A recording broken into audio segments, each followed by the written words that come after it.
Gente, feita a limpeza técnica, você sabia que o bloco da Trafic é feito em alumínio? Eu acho que é um alumínio misturado com antimônio, é um bloco muito fraco, né?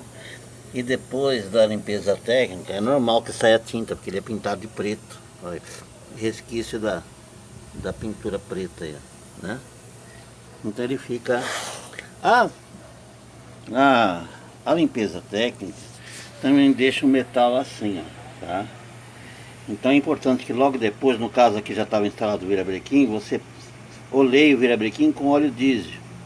E depois proceda a um polimento aqui, tá? Nos colas de mancal. Como é que pula isso daqui? Com massa de polir normal de carro, tá? Massa de polir, você pula isso daqui, entendeu? Não precisa levar para retífica para dar um polimento, tá bom? É massa de polir normal de carro. Mas nós estamos aqui para apresentar essa peça e qual é a função dela.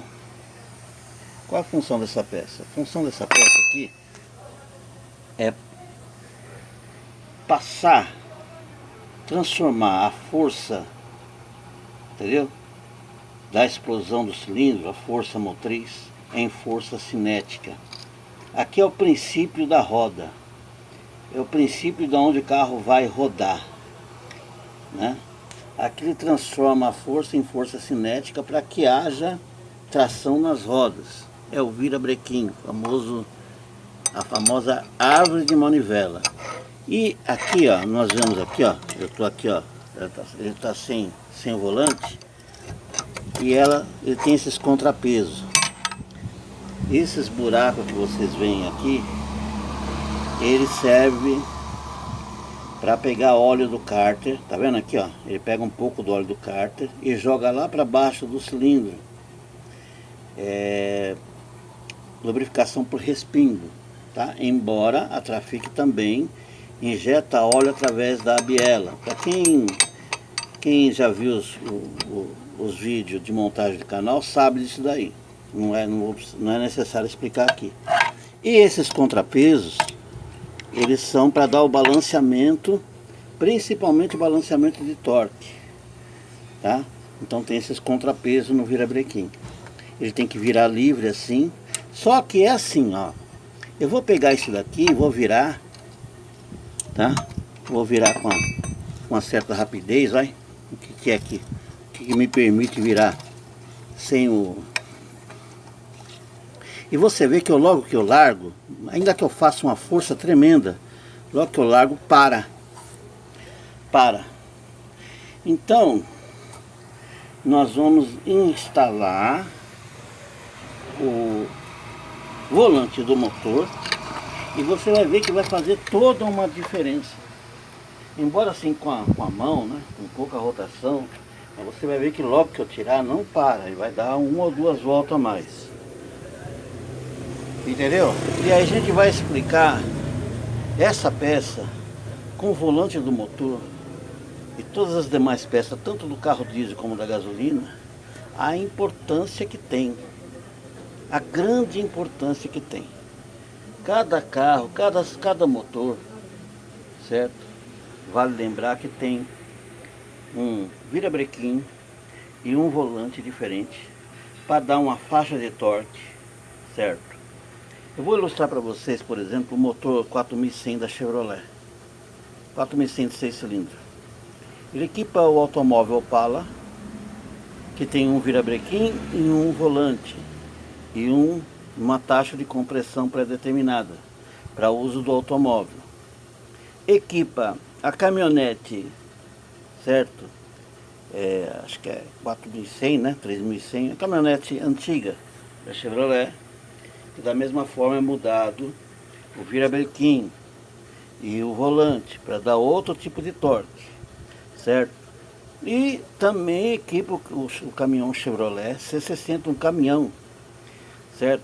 Que transporta muito mais peso.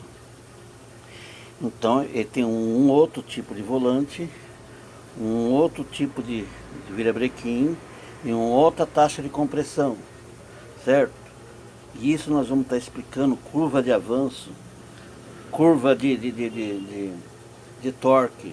Tudo isso nós vamos estar explicando nesse vídeo. entendeu? Eu vou gravando aos pouquinhos, pedacinhos, conforme eu for fazendo. Então depois eu junto tudo numa edição. Por quê?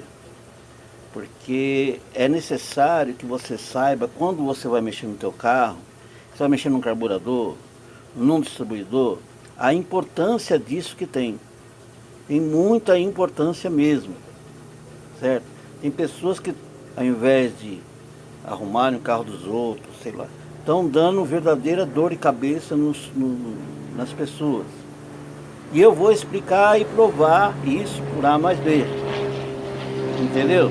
Então é o seguinte, gente, não perca, assista o vídeo até o final para que vocês possam entender a dinâmica da coisa. Fazer um trocadilho da dinâmica aqui, entendeu? Com todo o funcionamento do motor, toda a engenharia que é aplicada nele, entendeu? Por exemplo, esse virabrequim aqui é da Trafic Diesel. O virabrequim da Trafic Gasolina é diferente. O volante da Trafic Gasolina é diferente. Para dar um outro torque, um torque mais alto, num torque, uma rotação mais alta, entendeu? Tudo isso a gente vai explicar, tá bom, gente? Até lá, um abraço. Vamos lá, né? Eu vou juntando, gente, parte por parte, tá? Tô falando até lá porque vai vir na magia do cinema, como diz um youtuber aí. Já já nós estamos aí.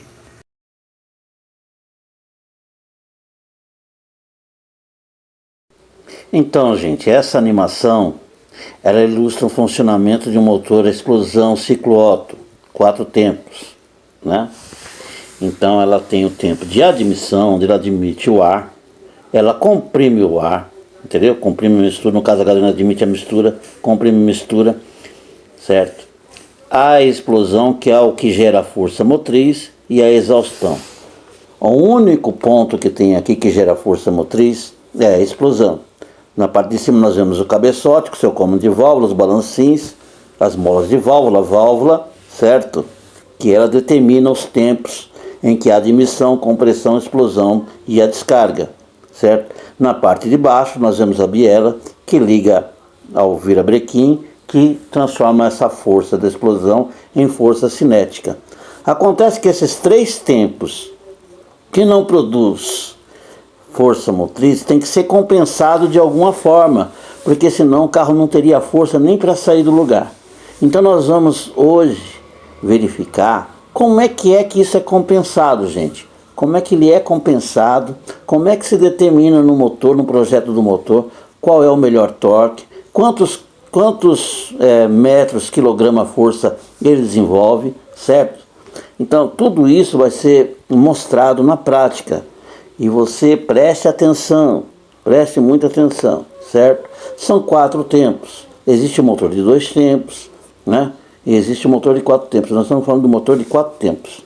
Ele se aproveita, a grosso modo, menos de 1/4 da sua potencialidade energética.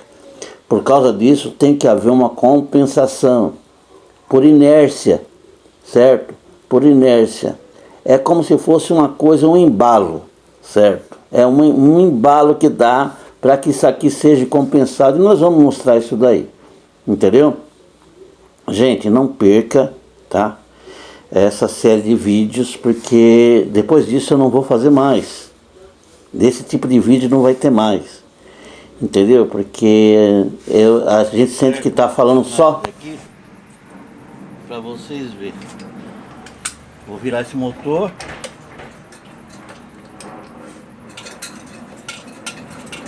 Ó, parei de impulsionar, ele continua rodando. Pronto, obrigado. Minha esposa estava filmando aqui, tá? Então o que acontece? Esse impulso que teve aqui no motor é por uma peça muito importante. Talvez você julgue que o virabrequim é muito importante no carro. É que nem eu falei pra você, como eu falei no vídeo anterior.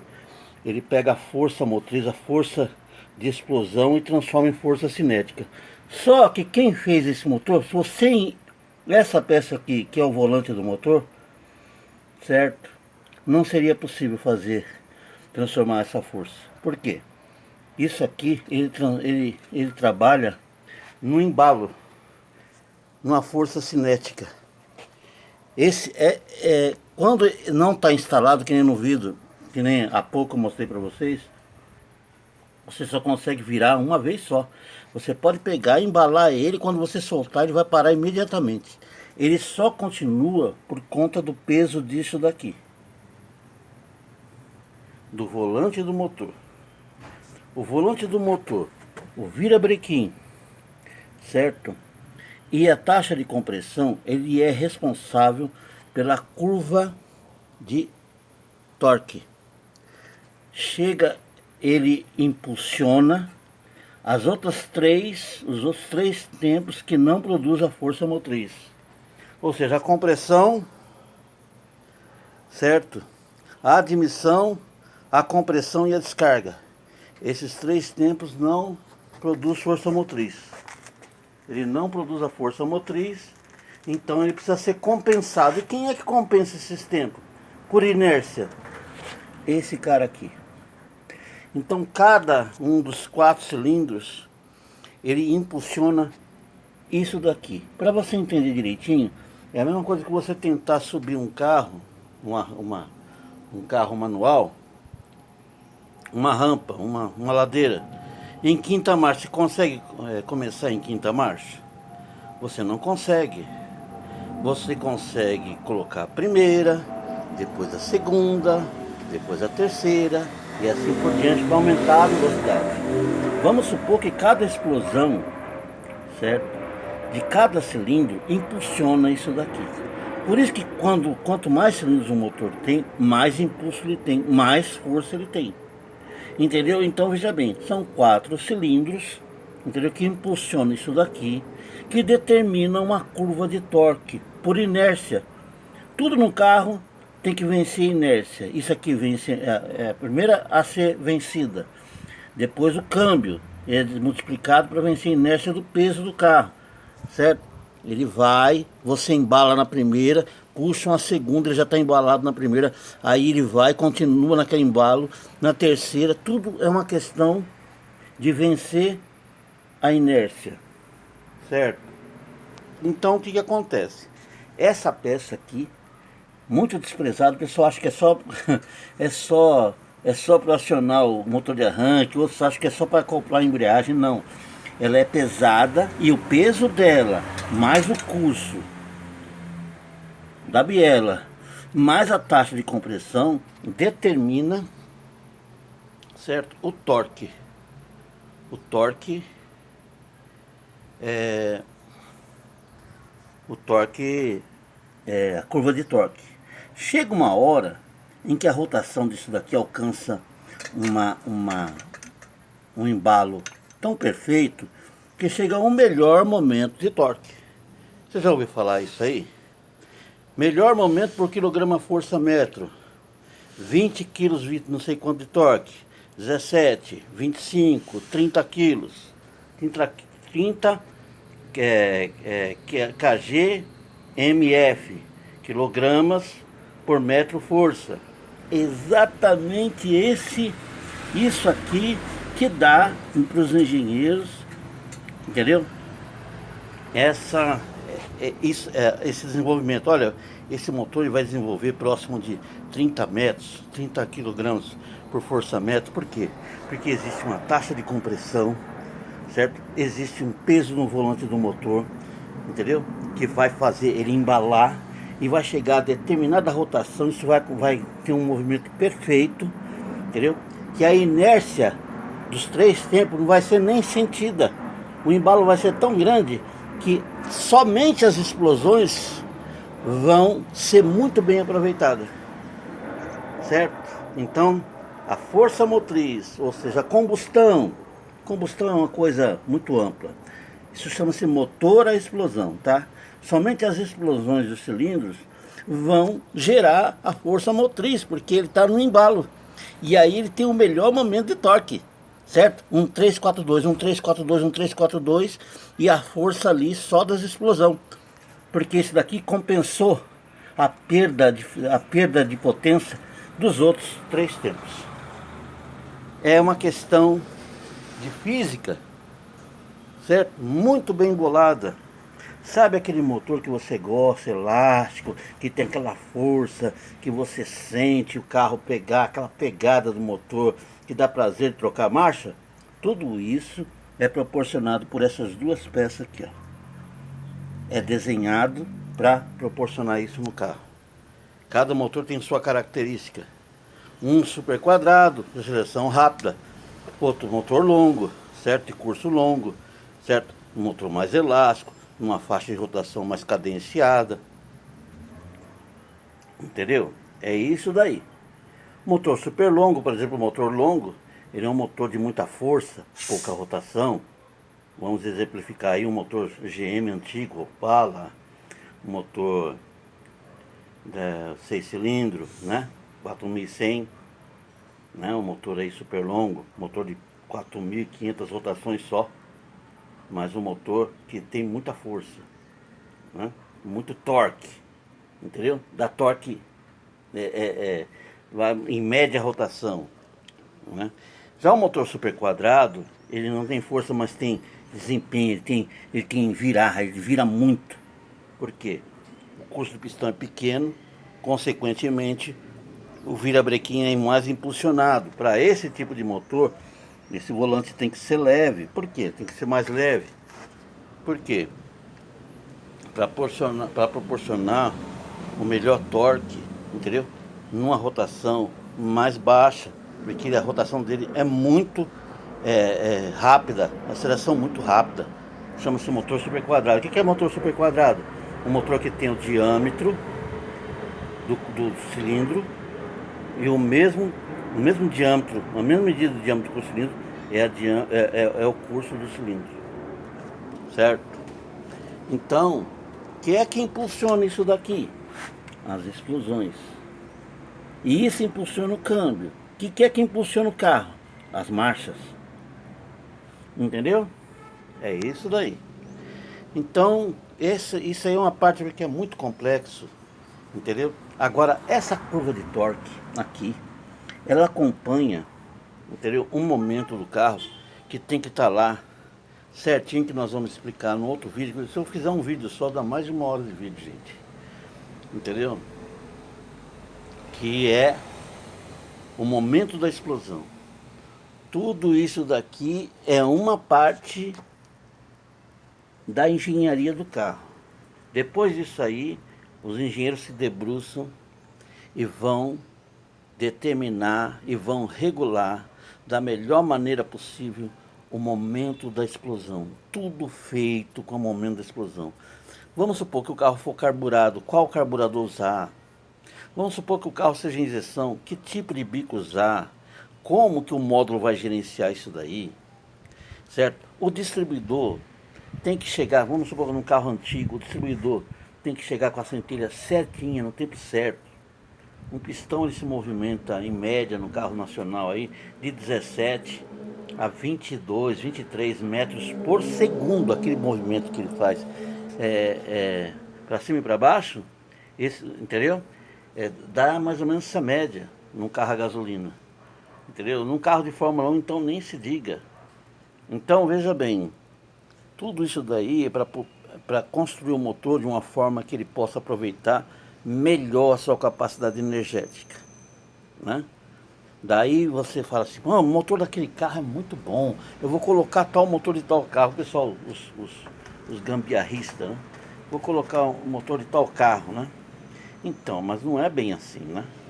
Ele foi feito para o peso do carro, ele foi feito, sabe, para tracionar o carro em determinada subida, em determinado grau de subida. Tudo isso foi projetado, entendeu? Para que isso daqui, ó, ele está virando aqui sem biela, assim, não tinha como eu dar essa demonstração para vocês. Olha, só virando com a mão, só um pouquinho, ó, ele continua. Se eu tirar essa peça e tentar virar isso daqui, assim que eu tirar a mão ele para, porque ele não tem esse embalo, ó. Ele não tem esse embalo, entendeu? Isso daqui é muito importante, o volante do motor. Ele determina a faixa de torque. Ele, junto com o virabrequim, determina a faixa de melhor torque. Porque é ele que provoca, atenção gente, recapitulando, É ele que anula por inércia as outras fases do tempo do motor que não produz força motriz. Vamos lá, de novo, recapitulando. E o que é que impulsiona esse cara aqui? As explosões. 1342, 1342, 1342, vai pisando no acelerador, vai alimentando mais e ele vai acelerando e ele vai embalando. Vamos supor que fosse na marcha lenta, ele vai embalando, vai embalando, vai embalando, vai embalando. Vai chegar um momento aqui que é a melhor faixa de torque. Vamos recapitular. Que é a melhor faixa de torque, que ele vai produzir mais força porque pela inércia os outros tempos foram vencidos e só fica a força motriz. É a chamada momento de melhor torque, certo? Então, agora vamos lá, gente. Isso aqui tudo é desenhado e dá um trabalho tremendo. E você vai lá e modifica, né? Mais uma coisa, certo? Que nós vamos falar depois. Vamos falar de turbocompressor. Pode adaptar turbocompressor no motor que não foi criado para isso? O que vai acontecer? O que acontece? É uma boa, né? Nós vamos falar de tempo de vela, certo? Por que tem que ser a vela recomendada? Entendeu? Nós vamos falar também dos atuais motores de 3 cilindros, que são tidos até como descartáveis. O que é que acontece? Por que é que esses motores eles são descartáveis? A inércia não só conta os 3 tempos que não produz força motriz. A lubrificação, ela resiste ao movimento. Quando você dá partida de manhã no carro, o carro ele vai lá e sobe a rotação. E depois de alguns segundos ele vai diminuindo, e diminui a rotação. Isso daí é a lubrificação do motor, certo? Que começou a circular e o motor pesou. Você pensava que era alguma coisa eletrônica, alguma coisa do outro mundo? Não, é só isso daí. Entendeu? Então é isso daí, gente. Próximo vídeo nós vamos estar dando sequência a essa explicação. Espero que no próximo vídeo nós já terminamos, porque não é uma coisa assim tão difícil de explicar, né? Entendeu? E isso tá para acabar, porque o pessoal quer trocar isso daqui por motor elétrico. E nós vamos também comentar junto com vocês se de fato é viável o motor elétrico, certo? Do ponto de vista energético é muito viável, porque menos peça, o carro mais leve, porém do ponto de vista de renovação de energia, para produzir energia se queima óleo no mundo inteiro, esse tipo de coisa. Tá bom, gente? Então até lá, Deus abençoe. Muito obrigado por ter assistido até aqui. Um abraço.